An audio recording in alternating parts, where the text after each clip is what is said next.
Bagay na dapat mong malaman kung 30 ka na. On. Huwag kang basta-basta tatayo galing sa upuan. Hindi na yan simple.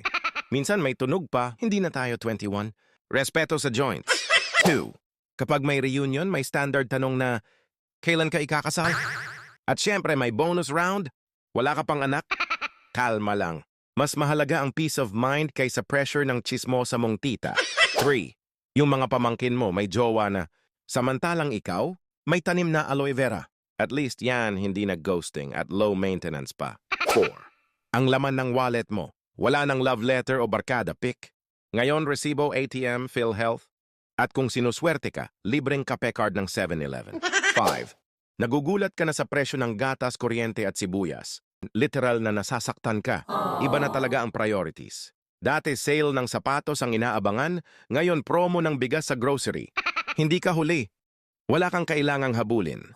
Yung iba may bahay na, yung iba wala pa ring plano sa buhay. Okay lang. Hindi career o pera ang sukatan ng worth mo. Mas mahalaga, buo ka ba?